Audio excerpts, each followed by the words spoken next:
സംസ്ഥാനത്തെ school parliament തെരഞ്ഞെടുപ്പിൽ എസ്എഫ്ഐക്ക് തിളക്കമാർന്ന വിജയം. 675 വിദ്യാലയങ്ങളിൽ നടന്ന തെരഞ്ഞെടുപ്പിൽ 589 വിദ്യാലയങ്ങളിലും മികച്ച വിജയം കൈവരിക്കാൻ എസ്എഫ്ഐക്ക് സാധിച്ചു.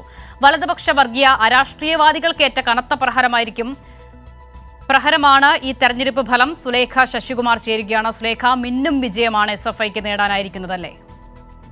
തീർച്ചയായിട്ടും അസിത, എസ്എഫ്ഐക്ക് സ്കൂൾ പാർലമെന്റ് തെരഞ്ഞെടുപ്പിൽ ഇത്തരത്തിൽ ഐതിഹാസിക വിജയം തന്നെയാണ് എസ്എഫ്ഐ സ്വന്തമാക്കിയിട്ടുള്ളത്.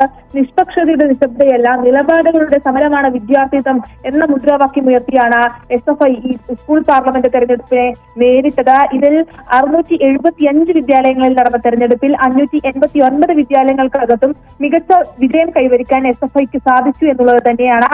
എന്തായാലും വലതുപക്ഷ വർഗീയ രാഷ്ട്രീയവാദികൾക്ക് കനത്ത പ്രഹരമാണ് ഈ തെരഞ്ഞെടുപ്പ് ഫലം എന്നതാണ് എസ്എഫ്ഐയുടെ സംസ്ഥാന ഭാരവാഹികൾ പറയുന്ന ഒരു കാര്യം എന്ന് പറയുന്നത്. എസ്എഫ്ഐ കേരളത്തിലെ സർവകലാശാലകളിലും പൊതുവിദ്യാഭ്യാസ സ്ഥാപനങ്ങളിലേക്കും ഇരച്ചു കയറുന്ന മതവർഗീയതയെ ചെറുത്തു തോൽപ്പിക്കുന്ന എസ്എഫ്ഐയുടെ നിലപാടിന് ലഭിച്ച അംഗീകാരമാണ് ഈ ഐതിഹാസിക വിജയം. അതിനൊപ്പം തന്നെ എസ്എഫ്ഐയുടെ വിജയത്തിനായി ഇത്തരത്തിൽ വിജയം മുന്നിൽ കണ്ട ബാലരാമപുരത്തടക്കം തിരുവനന്തപുരം ബാലരാമപുരത്തടക്കം വിദ്യാർത്ഥികളെ മർദ്ദിക്കുന്ന സാഹചര്യം ഉണ്ടായിരുന്നു.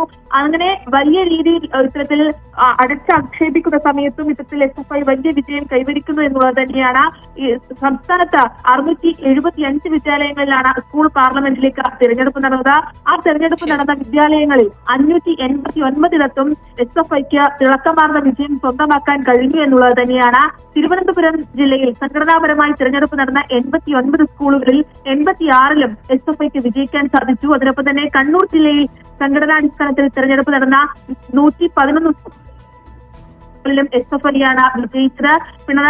അതിനൊപ്പം തന്നെ Pinarayi Vengode school, Kuthuparamba Maloor higher secondary school, Kolayad school, Anjarakandi school എന്നിവിടങ്ങളിൽ KSU MSFന്റെ സഖ്യത്തിൽ നിന്ന് തിരിച്ചു പിടിക്കുന്ന ഒരു സാഹചര്യവും എസ്എഫ്ഐയിൽ നിന്ന് ഉണ്ടായി എന്നുള്ളത് തന്നെയാണ്. വർഷങ്ങൾക്ക് ശേഷം പാനൂർ, കൊളവൂർ 18 സീറ്റ് എസ്എഫ്ഐ പിടിച്ചെടുത്തിട്ടുണ്ട്. ഇരട്ടി, ചാവശ്ശേരി 23 സീറ്റ് എസ്എഫ്ഐ ആണ് വിജയിച്ചിട്ടുള്ളത്. മട്ടന്നൂർ, എടയന്നൂരിൽ 13 സീറ്റിലുമാണ് എസ്എഫ്ഐ ആണ്.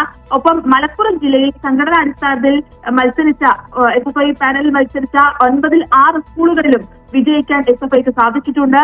അതിനൊപ്പം തന്നെ ഇത്തരത്തിൽ കൊല്ലം ജില്ലയിലെ പലയിടങ്ങളിലും വിവിധ സ്കൂളുകളിൽ എസ്എഫ്ഐക്ക് തിളക്കമാർന്ന വിജയം കൈവരിക്കാൻ സാധിച്ചിട്ടുണ്ട്. പാലക്കാട് ജില്ലയിൽ 83 സ്കൂളുകളിലും എസ്എഫ്ഐ ആണ്. കാസർഗോഡ് 53ൽ 43 സ്കൂളുകളിലും എസ്എഫ്ഐ വിജയിച്ചു. കോഴിക്കോട് ജില്ലയിൽ സുലേഖ, അങ്ങനെ ആധികാരികമായ ജയമാണ് എസ്എഫ്ഐ നേടിയിരിക്കുന്നത്. സുലേഖ ശശികുമാറാണ് വിവരങ്ങൾ നൽകിയത്.